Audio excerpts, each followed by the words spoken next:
ज्योतिर्लिंग साहित्य सेवा मंडळ यांच्या वतीनं 31वे ग्रामीण साहित्य संमेलन या ठिकाणी आपण साजरे करीत आहोत. महाराष्ट्राचे आराध्य दैवत छत्रपती शिवाजी महाराज, महामानव डॉक्टर बाबासाहेब आंबेडकर, महात्मा फुले, सावित्रीबाई फुले या सर्वांना मी वंदन करतो. या साहित्य संमेलनाचे अध्यक्ष ज्येष्ठ साहित्यिक माननीय प्राध्यापक डॉक्टर मोहन पाटील, उद्घाटक ॲडव्होकेट विठ्ठल साळुंके, प्रमुख पाहुण्या ज्यांचं आत्ताच आपण मनोगत ऐकलं सौ शुभांगी पवार मॅडम, तसेच उपस्थित असणारे सर्व साहित्यकार, या साहित्य सेवा मंडळाचे सर्व पदाधिकारी, सदस्य, बलवडीतील विविध संस्था, बलवडी गावचे ग्रामस्थ, आजूबाजूचे परिसरातील पंचक्रोशीतील साहित्य रसिक या सर्वांना माझा नमस्कार.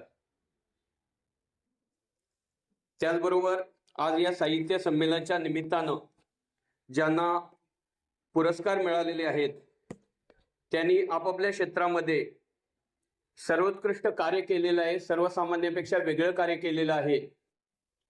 त्यामुळे त्यांना आज हे पुरस्कार मिळत आहेत. ते पुरस्काराचे सर्व मानकरी त्यांचं मी अभिनंदन करतो.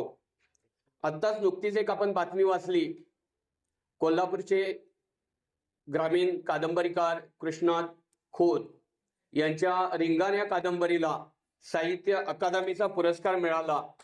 त्याबद्दल मी त्यांचं या आपल्या साहित्य संमेलनामध्ये अभिनंदन करतो आपल्या सर्वांच्या वतीनं. आज या ठिकाणी बलवडीमध्ये हे साहित्य संमेलन 31वं साहित्य संमेलन साजरं होत आहे. आणि या ठिकाणी मला संत तुकाराम महाराजांच्या ओळी लक्षात येतात, साधू संत येती घरा तोची दिवाळी दसरा. आणि आज या ठिकाणी बलवडीमध्ये एक दिवाळी दसऱ्याचा माहोल तयार झालेला आहे. मला थोडंसं त्याच्यामध्ये बदल करून मला असं वाटतं, साहित्यिक येती घरा तोची दिवाळी दसरा. आणि आज या बलवडीमध्ये कदाचित मोठ्या प्रमाणात नसेल, पण जे चोखंदळ आहेत, जे रसिक आहेत, जे या ठिकाणी आलेले आहेत आणि त्यांचे या ठिकाणी उत्साहानं ही दिवाळी, साहित्याची दिवाळी साजरी करत आहेत. मला जेव्हा माझे मित्र मांगले सर यांचा फोन आला, पाटील सर तुम्हाला मी बलवडीच्या साहित्य संमेलनासाठी स्वागताध्यक्ष म्हणून तुमचं नाव सुचवू इच्छितो, तर तुमचा होकार आहे का? मी लगेच होकार दिला. जसं एखाद्या सासरी असणाऱ्या मुलीला माहेरचं बोलावणं येतं आणि तिला जो आनंद होतो तो आनंद माझ्या चेहऱ्यावरती होता. जरी माझं गाव नेरली असेल तरी सुद्धा बलवडीचं माझं बऱ्याच दिवसापासून प्रत्यक्ष अप्रत्यक्ष असं नातं होतं. या ठिकाणी जे पुरस्कार मिळालेले आहेत, एच के पवार सर, ज्यांच्या स्मृतीप्रित्यर्थ एच के पवार सर हे ऍग्रिकल्चर मधले अगदी थोर शास्त्रज्ञ म्हणून आपण ज्यांना मानतो, तर ते म्हणा किंवा चंद्रकांत पवार वगैरे हे मला रेट्राध्यक्षकडून पाहुणे लागतातच. पण त्याचबरोबर जेव्हा मी कडेपूर कॉलेजमध्ये 1990 ते 93 या वेळामध्ये शिकत होतो, मला 91ला आमचा NSSचा कॅम्प, 10 दिवसाचा कॅम्प या बलवडीच्या भूमीमध्ये पार पडला. आणि त्यावेळेला या बलवडीच्या भूमीमधला जो विचार मला मिळाला, तो विचार आज मला पुढे जाण्यासाठी उपयुक्त ठरत आहे. त्या 10 दिवसामध्ये आम्ही श्रमसंस्कार करत होतोच, श्रमाचे संस्कार मिळालेच. जे मानवनिर्मित किंवा श्रमसंस्कारातून जे बळीराजा धरण बनलेलं आहे त्या धरणाचा अर्थ समजलाच, पण त्याचबरोबर विचार मोती जे आहेत, विचार संस्कार आहेत, ते या मातीमध्ये मिळाले. संपतराव जो आमचा कॅम्प होता आणि आम्ही मुक्काम केलेला, तिथे बाजूला संपतराव दादांचं घर होतं आणि योगायोगानं त्यावेळेला डॉक्टर भारत पाटणकर यांचा 3 ते 4 दिवस मुक्काम त्यांच्या घरी होता. त्यावेळेला संपतराव दादा, भारत पाटणकर आणि आजूबाजूचे जे लोक होती त्यांच्यामधून जे विचार विनिमय चालत होता, तो विचार विनिमय आम्हाला 18-19व्या वर्षी ऐकायला मिळाला. त्याच वेळेला एक साहित्य संमेलन त्या ठिकाणी झालं आणि डॉक्टर यशवंत पाटणे सर त्या साहित्य संमेलनाला होते. त्यावेळेला त्यांचे विचार ऐकायला मिळाले. त्यामुळं केवळ एक व्यक्ती म्हणून नाही, तर माणूस म्हणून घडण्यासाठी ज्या गोष्टींची गरज असते, त्या गोष्टींची गरज आवश्यकता मला या बलवडीच्या मातीमध्ये मिळाली. आज मी मुंबईला ज्युनियर कॉलेजमध्ये शिक्षक आहे, कॉमर्सचा शिक्षक आहे. आणि कॉमर्सचा शिक्षक म्हटलं तर साहित्याची तशी काही आवड असत नाही, कारण कडेपूरला मी बीकॉम झालो. त्यानंतर मात्र जे बलवडीच्या मातीमध्ये या साहित्य संमेलनामधून आम्हाला जे मिळत गेलं ते आम्ही फुलवत गेलो. या मातीमधून जो विचार मला मिळाला, सतीश लोखंडे असतील, मांगले सर असतील, दीपक पवार असतील, किंवा आता पाठीमागून मी प्रशांत पवारांचं वगैरे सगळं साहित्याच्याबद्दल ऐकत असतो, किंवा राजू जाधव असतील वगैरे, ही जी काही मंडळी होती त्यांच्यामध्ये आमचं विचार विनिमय चालत होतं. आणि त्यातूनच आम्ही नेरलीमध्ये एक व्याख्यान मला आयोजित केलेली होती. सलग 4-5 वर्ष 90 ते 95 पर्यंत ती व्याख्यान मी चालवत होतो नेरलीमध्ये. तर बलवडीच्या साहित्य संमेलनाचा माझ्या जीवनामध्ये खूप मोठा वाटा आहे. आज 31 वर्ष होत आहेत, म्हणून मी या मंडळाचं किंवा या सदस्यांचं कौतुक करावं तेवढं थोडं आहे. कारण एखादा उपक्रम सतत सातत्यानं 31 वर्ष चालू ठेवणं हे म्हणजे अगदी सोपी गोष्ट नाही, खूप अवघड गोष्ट आहे. कारण कार्यक्रम आयोजित करणं, त्यासाठी संपूर्ण नियोजन करणं, त्यासाठी लोक येणं, हे थोडीशी आता हळूहळू अवघड गोष्ट चालली. कारण सगळे आम्ही ऑनलाईन मध्ये आता गुरफटलेले आहोत. आज जसं मगाशी राजमानी सर म्हटले, आज व्हॉट्सअप, इंस्टाग्राम, फेसबुक, युट्यूब याचा जमाना चालू आहे. सगळेजण त्याच्यामध्ये गुरफटलेले आहेत. आणि अशा सोशल माध्यमामध्ये गुरफटलेलं असताना अशा प्रकारचं साहित्य संमेलन चालू ठेवणं ही सुद्धा एक तारेवरची कसरत आहे. आणि ती ही मंडळी पार पाडत आहेत. त्याबद्दल या सर्व मंडळींचं मला कौतुक करावं वाटतं. यांचं मी अभिनंदन करतो. आज या ठिकाणी मला एक कथा आठवते की हे 31 वर्ष साहित्य संमेलन घेत असताना चढ उतार येतच असतात. कदाचित काही जणांना वाटेल आज एवढीच लोक आहेत. खरं म्हणजे तर तरुणांचा आणि युवकांचा या ठिकाणी सहभाग हवा होता, पण तो तेवढा दिसत नाही. पण नक्की मला आशा आहे, कारण आता आपण आधुनिकेकडे जात असताना बऱ्याच गोष्टी पूर्वीच्या चालू केलेल्या आहेत. अलीकडं मुलं किंवा लोक चालायला सुरुवात करत नव्हती, पण आज चालायला सुरुवात केलेली आहे. अलीकडं पहाटे उठत नव्हती लोक, पण आता ते चालू केलेलं आहे. म्हणजे पूर्वीच्या बऱ्याचशा सवयी अलीकडे चालू झालेल्या आहेत. मग सोशल माध्यमाचं सुद्धा जे काही आता फॅड आहे ते पुढच्या 4-5 वर्षात सुद्धा कमी होईल आणि परत लोक पूर्वीच्या गोष्टीकडे येतील. कारण सोशल मीडियावरती वाचून, व्हॉट्सअपवरती वाचून किंवा फेसबुकवरती वाचून कधीही आपले विचार प्रगल्भ होत नाहीत. त्यासाठी पुस्तकच वाचावी लागतात. आणि मला एक कथा आठवते, एका गावामध्ये आजूबाजूच्या भागामध्ये दुष्काळ पडलेला होता. 1 वर्ष 2 वर्ष दुष्काळ झाला, 3रं वर्ष दुष्काळाचं चाललेलं होतं. आणि त्या ठिकाणी एका शेतामध्ये एक शेतकरी आऊत चालवत होता. रस्त्याने चालणारे जे वाटसरू होते, त्या वाटसरूला वाटलं की सगळी लोक शांत बसलेली आहेत आणि हा शेतकरी मात्र आऊत चालवतोय, पाऊस पडण्याची तर अजिबात शक्यता नाही, तर हा का करतोय म्हणून त्याला विचारण्यासाठी गेले. त्यांनी त्याला विचारलं, सर्वत्र दुष्काळ आहे आणि तू मग आऊत चालवण्याचं काम का करतोय? तर तो म्हणला, काल दुष्काळ होता, आज दुष्काळ आहे, कदाचित उद्या दुष्काळ असेल, पण एक दिवस पाऊस नक्की पडणार आहे. आणि आज ज्या लोकांनी आऊत आपली घरामध्ये ठेवलेली असतील, की जी काम करण्याची सवय आहे ती जर मोडली आणि उद्या जर पाऊस आला तर आपलं हे काहीच करता येणार नाही, शेती आपल्याला करता येणार नाही. हे माझं सतत कंटिन्युटी चालू राहावं म्हणून मी आऊत चालवत आहे. मला आशा आहे या शेतकऱ्यांच्या सारखं या साहित्य मंडळाच्या सदस्यांना किंवा कार्यकर्त्यांना सुद्धा आशा आहे, आज ना उद्या जर लोक याच्याकडे पाठ फिरवत असतील, उद्या मात्र याच्याकडे येणार आहेत. कारण साहित्याची माणसाच्या जीवनामध्ये किंवा माणसाला घडवण्यामध्ये साहित्याची ताकद मोठी आहे. आज या ठिकाणी आपण ग्रामीण साहित्य संमेलन म्हणून भरवत आहोत आणि आज सगळेजण आधुनिकीकरणाकडे जात आहेत. ग्रामीण शब्द विसरत चाललेलो आहोत आपण.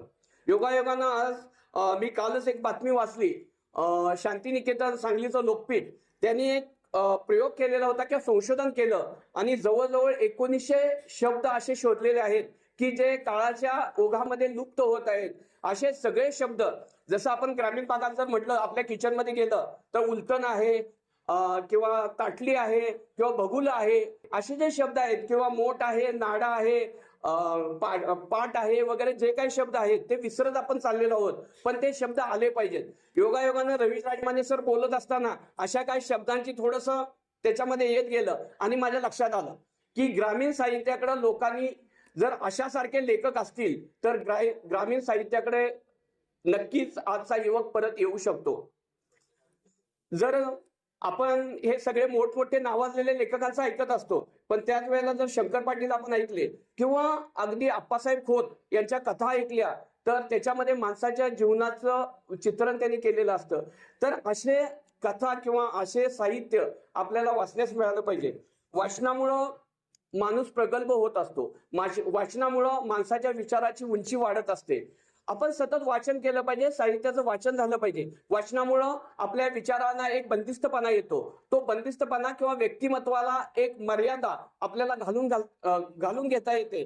तर ते आपल्याला साहित्यातून मिळत असतं. आपल्याला श्यामची आई माहित आहे. आज आपण बऱ्याच वेळा म्हणतो की मुलांच्यावरती संस्कार होत नाही, पण श्यामची आई हे साने गुरुजींचं असं पुस्तक आहे, ते कालातीत आहे. लहान मुलामध्ये 1ली ते 4थी 5वी 6वी 7वी पर्यंतच्या मुलांना तुम्ही कोणत्याही काळामध्ये असा ते पुस्तक वाचून दाखवलंच पाहिजे. त्या पुस्तकांचं पारायण केलं पाहिजे, त्या पुस्तकांचं वाचन केलं पाहिजे. मला त्यातल्या 1-2 गोष्टी आठवतात म्हणण्यापेक्षा मी तुम्हाला सांगेन, जेव्हा श्याम त्या अंगणामध्ये, ग्रामीण भागातला तो सगळा ग्रामीण भाग आहे, श्याम अंगणामध्ये आंघोळ करत होता. श्यामची आई आंघोळ घालते आणि श्याम घरामध्ये येताना आईला म्हणतो की आई तुला पदर पसर, माझ्या पायाला, आता मी स्वच्छ झालेलो आहे, माझ्या पायाला घाण लागू नये. त्यावेळेला आई म्हणते, बाळ जसं शरीराला घाण लागू नये म्हणून जपतोस, तशी मनाला पण घाण लागू नये म्हणून जप.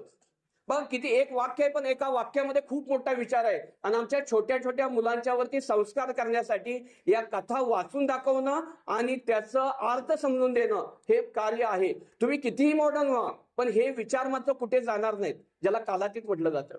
दुसरी एक कथा आहे, अलीकडची सगळी मुलं शक्यतो केस कापाय तयार नसतात. त्यांना आपले केस वाढवायचे असतात किंवा नवीन नवीन स्टाईल करायची असते. पण आपल्या लक्षात येईल त्याच्यामध्ये सुद्धा श्यामच्या आईमध्ये एक कथा आहे. श्याम जेव्हा बाहेर गावावरून शाळा करून सुट्टीमध्ये आलेला होता, त्यावेळेला आईनं बघितलं श्यामचे केस वाढलेले आहेत. त्यावेळेला आई म्हणते, श्याम केस कापून ये, कारण वडिलांना आवडणार नाही. श्याम म्हणतो, नको आई. त्यावेळेला सुद्धा म्हणजे साने गुरुजी होते तेव्हा सुद्धा केसांचा मोह होता, म्हणून तरी त्यांनी ते कथेमध्ये मांडलं. समाजाचं चित्र साहित्यामध्ये येत असतं. तर त्यावेळेला श्याम म्हटला की नको आई, मला केस चांगले वाटतात. मग श्यामला केसांचा मोह झाला. पण त्यावेळेला आई म्हणते, अरे वडिलांचं प्रेम महत्वाचं आहे का तुझ्या केसांचं प्रेम महत्वाचं आहे? त्यावेळेला श्याम जातो आणि केस कापून येतो. या कथा आमच्या मुलांना सांगता आल्या पाहिजेत. या कथेचं वाचन झालं पाहिजे. तुम्ही कितीही मॉडर्न व्हा, कितीही तुम्ही प्रगत व्हा, पण जे कालातीत आहे किंवा जुन्या काळच्या ज्या काही गोष्टी आहेत मुलांच्यावरती संस्कार होण्यासाठी, त्या मात्र बदलणार नाहीत. किंवा आपण कितीही बदललो तर निसर्ग मात्र बदलणार नाही. निसर्गाच्या ज्या गोष्टी जशा होणार आहेत त्या तशाच होणार आहेत आणि आपण आपल्या मुलांना त्या तशाच सांगाव्या लागतील. साहित्यामधून खूप काही मिळत असतं. माणसाला निराशा येत चाललेली आहे. पूर्वीची माणसं थोड्यामध्ये समाधानी होती, आज मात्र तसं झालेलं नाही. आज काहीतरी खूप मिळतंय तरी सुद्धा आम्हाला हवं असतं. पण त्याच वेळेला वि. स. खांडेकरांचं एखाद्या पुस्तकातलं वाक्य आमच्या समोर येतं आणि आमच्या मनाला उर्मी मिळते. त्यांच्या मजेदार या पुस्तकातलं एक वाक्य आहे, काही फुलांना गंध नसतो, काही फुलांना आकार नसतो, काही फुलांना रंग नसतो, म्हणून ती उमलायची थांबतात का? नाही ना, उमलतातच ना. या विश्वामध्ये अनेक प्रकारची फुलं आहेत, म्हणून कोणतं फुल कोमललं नाही. तसं माणसामध्ये वेगवेगळे भेद आहेत, म्हणून तू निराश कशाला होतोयस? तू मोठ्या उमेदीने जगू लाग, हे आपल्या लक्षात येतं. मॅडमनीच आता विंदा करंदीकर किंवा त्याच्यामध्ये पण वाद आहे, गुरु ठाकूर किंवा विंदा करंदीकरची ती कविता आहे, असे मिळावे असे जगावे दुनियेमध्ये, आयुष्याला द्यावे उत्तर, नजर रोखुनी नजरेमध्ये आयुष्याला द्यावे उत्तर. नको गुलाबी नक्षत्रांची, भीती आंधळी ताऱ्यांची, आयुष्याला भेटता नाही सैर करावी स्वप्नांची. बघा, नको गुलाबी नक्षत्रांची, इथं हा विचार आपल्याला मुलांना समजून सांगता आला पाहिजे. जे आज अंधश्रद्धा आहे, वेगवेगळ्या ग्रह ताऱ्यामध्ये आपण अडकलोय, या ग्रह ताऱ्यामध्ये अडकू नका. नको गुलाबी नक्षत्रांची, भीती आंधळी ताऱ्यांची. आज माणूस प्रगत झालाय, खूप शिकलाय, इंजिनिअरिंग झालाय, पण कुठेतरी एखाद्या ज्योतिषाकडे किंवा लाख लाख रुपयाचे होऊन घालतोय. या साहित्यामध्ये हे आहे, ते साहित्यामधलं फोडून लोकांना सांगण्याची गरज आम्हाला आहे किंवा साहित्यिकांना आहे. किंवा आम्ही अशा पद्धतीने साहित्य लिहिणं गरजेचं आहे किंवा लोकांच्यातली अंधश्रद्धा दूर होणं गरजेचं आहे. असे म्हणजे साहित्य वाचू लागल्यानंतर आपल्या लक्षात येतं. किंवा बहिणाबाई चौधरी, बघा साहित्यामुळे काय होतं आज, म्हणजे आपण बघतोय की 8वी 9वी वर्गातली मुलं आत्महत्या करतात, शेतकरी आत्महत्या करतात. प्रत्येकाचे प्रश्न वेगळे आहेत. 8वी 9वीतली मुलं का आत्महत्या करतात? आईनं मोबाईल दिला नाही म्हणून आत्महत्या करतात. मला मास्क कमी मिळाले म्हणून आत्महत्या करतात. एखाद्या मुलीने मला नकार दिला म्हणून आत्महत्या करतात. पण त्याच वेळेला आपण जर साहित्याकडे घेतलं, साहित्याची जसं मॅडमनी सांगितलं, मला साहित्याची आवड निर्माण झाली, मी वाचन करू लागले, तेव्हा मी या दुःखातून बाहेर पडले. आपण बहिणाबाई चौधरींच्या कविता ऐकल्या, वाचल्या तर मनाला समाधान वाटतं. बघा, एखाद्या भाषा शास्त्रज्ञाला किंवा भाषा तज्ज्ञाला जे सुचलं नाही ते अडाणी असणारे अडाणी म्हणणार नाही, अशिक्षित असणारे आमच्या बहिणाबाईंनी सुचलं. माय म्हणता म्हणता ओठ लागे ओठाला, सासू म्हणता म्हणता गेला तोंडातून वारा. बघा, त्या काळामध्ये म्हणजे मायमध्ये प्रेम असतं, ते फक्त नाही, ओठाला ओठ लागतो. आणि सासू शब्द पण असे तयार झाले. म्हणजे आमच्या मराठीमध्ये शब्दांचं एवढं श्रीमंत आहे, शब्द एवढे अफाट आहेत की त्या शब्दांच्या पाठीमागे काहीतरी अर्थ आहे.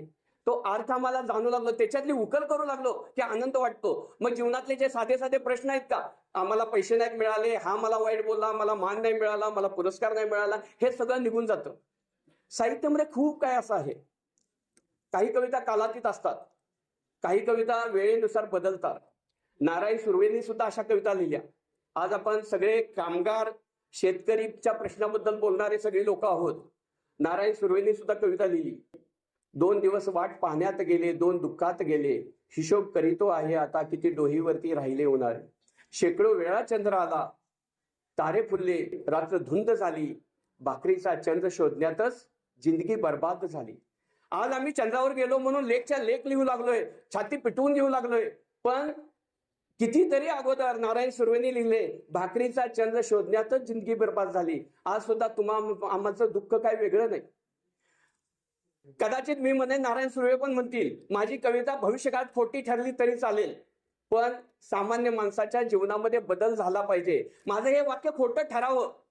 काही कविता मी म्हणतोय ना, साहित्य हे कालातीत असतं, पण काही बाबतीमध्ये साहित्य कालातीत आहे हे खोटं ठरावं. भाकरीचा चंद्र शोधण्यातच जिंदगी बर्बाद झाली. कित्येक दिवस, आज स्वातंत्र्य मिळून 75 वर्ष झाली, अजून सुद्धा आम्हाला पोटाला भाकरी मिळत नाही. आणि त्याच्यासाठीच आम्ही वन भटकतोय. जे राजमानी साहेबांनी सांगितलं ते त्यांच्या कादंबरीमध्ये, त्यांच्या साहित्यामध्ये हेच असणार आहे. ते जेव्हा आपण वाचू लागतो, आज मगाशी मॅडमच्या बरोबर मी बोलत होतो, त्यांना मी म्हटलं, मी जेव्हा ऐकली, मी तुमची कादंबरी किंवा जी काही कथा आहे ते ऐकलेली नाही, वाचलेली नाही, पण खंबाटकी ते खाकी पहिल्यांदा नावावरून मी ओळखलं की एक तर तुम्ही खंबाटकी परिसरातील असाल आणि खाकी म्हणजे पोलीस दलाशी संबंधित असतात. पण मॅडमला मी विचारताना डायरेक्ट पोलीस म्हणून नाही विचारलं. तुम्ही म्हटलं कुठल्या कॉलेजवरती प्राध्यापक आहात का, तर नाही, मॅडम म्हटलं मी पोलीस दलामध्ये आहे. त्यावेळेला आलं लक्षात. पण मॅडमनी सांगितलं जीवनामध्ये आलेले संघर्ष. बघा, काही वेळेला असं असतं की आपण आपल्या दुःखाला वाट करून द्यायची असते, पण ती दुःखाची वाट असं कोणाकडे बोलून नाही, बोलण्यापेक्षा जर आपण प्रत्यक्षात कागदावर उतरवलं आणि दुसऱ्याला वाचण्यासाठी दिलं तर आपले प्रश्न सुटणार आहेत, त्याचबरोबर दुसऱ्यांचे प्रश्न सुटणार आहेत, दुसऱ्यांना आधार मिळणार आहे. सांगण्यासारखं भरपूर आहे. साहित्याचं वाचन केलं पाहिजे. ग्रामीण असू द्या किंवा कोणतंही साहित्य असू द्या, साहित्याचं वाचन केलं पाहिजे. कदाचित असं होऊ शकतं, साहित्य हे दुधासारखं आहे. भरपूर दुधापासून आपण ताक बनवतो, ताकाला घुसळवतो, ताकातून लोणी मिळतं, लोण्यातून तूप मिळतं. कदाचित भरपूर वाचल्यानंतर आपल्याला एखादा विचार मिळेल, पण त्या एखाद्या विचारावरती आपली पूर्ण जिंदगी बदल होईल. अशीच मला एक कथा आठवते. पु ल देशपांडे यांची कथा आहे. एक सैनिक होता, सीमेवरती कुठेतरी लढत होता आणि तिथं त्याच्या वरिष्ठांबरोबर पटत नव्हतं किंवा वरिष्ठाबरोबर त्याचा तिरस्कार तयार झालेला. इकडे घरच्यांच्या बरोबर पण व्यवस्थित वातावरण नव्हतं आणि त्याच्या मनामध्ये आत्महत्येचे विचार आले. त्याने काय केलं, एक आपल्या पत्नीसाठी चिठ्ठी लिहिली आणि तो एका शेकोटीजवळ बसलेला होता, चिठ्ठी खिशामध्ये होती आणि त्याने ठरवलं उद्या पहाटे आत्महत्या करायची. पण त्याच वेळेला शेकोटीजवळ असताना त्याला एक बाजूला पेपर मिळाला, एक पडलेला पेपर होता आणि त्या पेपरमध्ये बघा, जर जगण्याची जिद्द असेल तर कुठूनही आपल्याला मार्ग मिळतो. तर त्या पेपरमध्ये पु ल देशपांडे यांची कोल्हापूरची भेळ नावाची कथा होती. तर त्या कोल्हापूरच्या भेळचं वर्णन पु ल देशपांडेने अशा पद्धतीने केलं होतं की कोणीही नवीन माणूस असेल तर त्याला वाटावं की ही भेळ मी एकदा खाल्लीच पाहिजे. आणि तो सैनिक होता, तो सैनिक ती कथा वाचता वाचता त्या कोल्हापूरच्या भेळबद्दल एवढा विचार करू लागला, आत्महत्येचे विचार त्याच्या मनातून गेले आणि तो म्हटला, मी जेव्हा एकदा गावाला जाईल तेव्हा कोल्हापूरची भेळ खाल्ल्याशिवाय राहणार नाही. एवढी ताकद ह्या साहित्यामध्ये असते. त्यामुळं माणसाला प्रगत करण्याचं, माणसाला माणूस म्हणून घडवण्याचं कार्य साहित्य करत असतं. या कथा कादंबरी याच्याबरोबरच आज आपण छत्रपती शिवाजी महाराज असतील, बाबासाहेब आंबेडकर असतील, महात्मा फुले असतील, विवेकानंद असतील, यांची चरित्र किंवा जे महामानव झालेले आहेत, जे शास्त्रज्ञ झालेले आहेत, ज्या थोर व्यक्ती झालेले आहेत, यांची चरित्र आम्ही वाचली पाहिजेत. ते जर वाचलं तर आमच्या मनामध्ये एक माणूस म्हणून घडवण्यासाठी जो विचार आहे तो विचार तयार होऊ शकतो. मी कॉमर्सचा विद्यार्थी असून सुद्धा या सर्व बलवडी सारख्या साहित्य संमेलनामुळे म्हणा किंवा माझ्या या मित्रांच्यामुळं मी क्रांतिसिंह नाना पाटील यांच्यावरती PhD केली. बघा, MA मराठी पुणे युनिव्हर्सिटीतून मी बाहेरून पूर्ण केलं आणि साहित्याबद्दल आवड निर्माण झाली. PhD करायची ठरवलं तर तेव्हा माझ्या समोर 2 विषय आले, यशवंतराव चव्हाण आणि क्रांतिसिंह नाना पाटील. त्यावेळेला यशवंतराव चव्हाणांच्यावरती बऱ्याच ठिकाणी PhD झालेली आहे, संशोधन झालेलं आहे, पण मी क्रांतिसिंह नाना पाटील यांच्यावरती PhD करण्याचं ठरवलं. क्रांतिसिंह नाना पाटील म्हणलं की बऱ्याच लोकांना त्यांच्याबद्दल जर जास्त माहित नसेल तर एकच शब्द येतो समोर, तो म्हणजे कोणता? पत्री सरकार किंवा प्रति सरकार. क्रांतिसिंह नाना पाटील आणि पत्री सरकार एवढंच फक्त सांगतात आणि लोक थांबतात एक 4-5 ओळीमध्ये. पण जेव्हा मी क्रांतिसिंह नाना पाटील यांचं पूर्ण वृत्त चरित्र वाचलं तेव्हा माझ्या लक्षात आलं की महाराष्ट्राच्या मातीमध्ये छत्रपती शिवाजी महाराजांच्या नंतर ज्याच्या शब्दाखातर माणसं लढायला आणि मारायला तयार झाली तो माणूस म्हणजे क्रांतिसिंह नाना पाटील. तुम्ही पूर्णपणे त्यांचं चरित्र वाचा, जगण्याचं बळ येतं. आज अनेक हे राजकीय मंडळी पक्ष बदलतात ना की आम्हाला खुर्ची पाहिजे, ते सांगतात की आम्हाला जनतेचा विकास करायचा आहे, पण पक्ष न बदलता किंवा कोणतंही पद न घेता जनतेचा विकास कसा केला जातो हे सांगणारं चरित्र म्हणजे क्रांतिसिंह नाना पाटील आहे. क्रांतिसिंह नाना पाटलांनी सुद्धा पक्ष बदलले, पण ते पक्ष बदलताना त्यांचा हेतू होता, ते सांगत होते मला मुंबईला जायचं आहे, पण मुंबईला जाण्यासाठी मी समजा कोल्हापूरहून गाडी पकडली, मिरजेपर्यंत आलो, मिरजेतून दुसरी रेल्वे पकडली, पुणेपर्यंत आलो, पुण्यातून मी ST पकडली, मुंबईपर्यंत गेलो, मुंबईतून मी घोडागाडी पकडली आणि पुढे विधान भवन पर्यंत गेलो. म्हणले मला लोकांचे प्रश्न मांडण्यासाठी जे माझा गोल आहे किंवा माझा उद्देश आहे ते उद्देश मला गाठण्यासाठी मी पक्ष बदलत आहे. पण आज मात्र तसं नाही. क्रांतिसिंह नाना पाटील जरी कम्युनिस्ट पार्टीमध्ये होते तरी त्यानंतर अनेक काँग्रेसवाल्यांनी त्यांना आमिष दाखवलेली होती, तुम्ही आमच्या पक्षामध्ये या, हवं तर तुम्हाला मंत्रिपदच नाही मुख्यमंत्रीपद देतो, पण तुम्ही आमच्या पक्षात या. पण क्रांतिसिंह नाना पाटील हे तत्वाला जागणारे होते, मला मुख्यमंत्रीपद नाही मिळालं तरी चालेल, पण ह्या जनतेचे प्रश्न सुटले पाहिजेत. शेतकरी, कष्टकरी, कामगार, मजूर यांचे प्रश्न सोडवण्यासाठी मला पक्ष नसला तरी चालेल, मला पद नसलं तरी चालेल, मला मुख्यमंत्री पद नसलं तरी चालेल, मी मात्र या लोकांच्यासाठी किंवा या लोकांचं कल्याण होण्यासाठी मात्र मी प्रयत्न करत राहील. आज आपण बघतोय क्रांतिसिंह नाना पाटीलांचे विचार आणि जर साहित्याच्या अंगाने जर आपण बघू लागलो तर क्रांतिसिंह नाना पाटील यांची भाषणं, ग्रामीण भाषेतील बोललेली भाषणं हे ग्रामीण साहित्याचा उत्कृष्ट नमुना आहे. वाचा, त्यांची भाषणं वाचा, करमणूक होईल, आनंद मिळेल, पण त्याच्यापेक्षा त्याच्यातला विचार महत्वाचा जाईल. जेव्हा मुंबई महाराष्ट्रापासून तोडली जात होती तेव्हा क्रांतिसिंह नाना पाटील यांनी मुंबईच्या सभेमध्ये दिलेलं एक भाषण आहे, फक्त 2 मिनिटांमध्ये फक्त सांगतो. त्यावेळेला गुजराती लोक म्हणत होते मुंबईमध्ये आम्ही उद्योगधंदे वाढवलेत, मुंबईला आम्ही मोठी केली, मुंबईला आम्ही श्रीमंत केली, मुंबईची प्रगती केली, त्यामुळे मुंबई आमची आहे. त्यावेळेला नाना पाटील यांनी सांगितलं की बघा, एखाद्या आईचं मूल असतं, ती आई त्या मुलाला खाऊ पिऊ घालत असते, पण ते मूल काय तब्येत चांगली होत नाही, मग ती डॉक्टरकडे घेऊन जाते. त्यावेळेला डॉक्टर म्हणतो, त्यावेळेला डोंगरेचं ग्राईट वॉटर होतं, तेव्हा डॉक्टर म्हणतो या मुलाला डोंगरेचं ग्राईट वॉटर द्या. मग डोंगरेचं ग्राईट वॉटर पाजल्यानंतर मूल झालं तंदुरुस्त झालं, सशक्त झालं. मग मला सांगा, नाना पाटील लोकांना प्रश्न विचारायचे, मला सांगा आता मूल सशक्त झालं म्हणून जर डोंगरे म्हणायला आला की माझ्या ग्राईट वॉटरमुळे हे मूल चांगलं झालेलं, हे मूल माझं आहे, तर हे चालेल का? तसं मग नाना पाटील पटवून देत होते, जर गुजराती सांगत असतील हे मुंबई आमच्यामुळे आम्ही डेव्हलप केली, मग मुंबई आमची आहे, तर हे असं नाही चालणार. लोकांना लोकांच्या भाषेत, लोकांच्या कलांना समजून सांगण्याचं जे टेक्निक होतं किंवा तंत्र होतं ते नाना पाटलांच्याकडे होतं. त्यामुळे नाना पाटलांची भाषणं ही ग्रामीण भाषेचा किंवा ग्रामीण साहित्याचा उत्कृष्ट नमुना आहे. एवढंच जाता जाता मी एक शेवट कुसुमाग्रज यांच्या कवितेनं माझ्या भाषणाचा शेवट करेन. आणि कविता ती फेमस आहे, ती सुद्धा कविता कालातीत आहे. कुसुमाग्रजांनी कितीतरी वर्षापूर्वी ती कविता लिहिली होती, कणा. पण त्या कणातली जी अवस्था आहे ती मागच्या 3-4 वर्षांमध्ये आम्ही सांगली, सातारा, कोल्हापूरच्या भागामध्ये बघितली. महापूर आलेला होता. ओळखलत का सर मला पावसात आला कोणी? कपडे होते करदावलेले, केसावरती पाणी. शेवटाकडे त्याच्याकडे जातो. त्या सरांना वाटलं हा विद्यार्थी माझ्याकडे आलेला आहे, याला पैशाची गरज असेल. खिशाकडे हात जातात, तो विद्यार्थी हसत हसत उठला. पैसे नको सर, जरा एकटेपणा वाटला. मोडून पडला संसार पण मोडला नाही कणा, पाठीवरती हात ठेवून नुसतं लढ मला नुसतं लढ. ही ताकद साहित्याची आहे. जेव्हा जेव्हा आम्हाला निराशा येईल, जेव्हा जेव्हा आमचं मन दुःखी होईल, तेव्हा जर आम्ही साहित्य वाचू लागलो, मग कोणतंही साहित्य असू द्या, तर त्या साहित्यातून आम्हाला एक प्रेरणा मिळेल. आमच्याकडे एक आशावाद तयार होईल आणि त्या आशावादातून आम्ही पुन्हा फिनिक्स सारखी भरारी घेऊ शकतो. म्हणून मी या बलवडीच्या सर्व कार्यकर्त्यांना, सर्व ग्रामस्थांना सांगेन, हे असं साहित्य संमेलन चालू ठेवा. त्या शेतकऱ्यासारखं आज ना उद्या पाऊस पडणार आहे, आवत मात्र आपलं चालू राहिलं पाहिजे. मला खात्री आहे की जेव्हा या साहित्य संमेलनाचा सुवर्ण महोत्सव असेल, तेव्हा सुद्धा या कार्यक्रमाला मी असेन, तेव्हा सुद्धा या कार्यक्रमाला मला बोलवाल. तेवढे बोलून मी माझे मनोगत संपवतो. जय हिंद, जय महाराष्ट्र. मला या ठिकाणी बोलवलं याबद्दल सर्व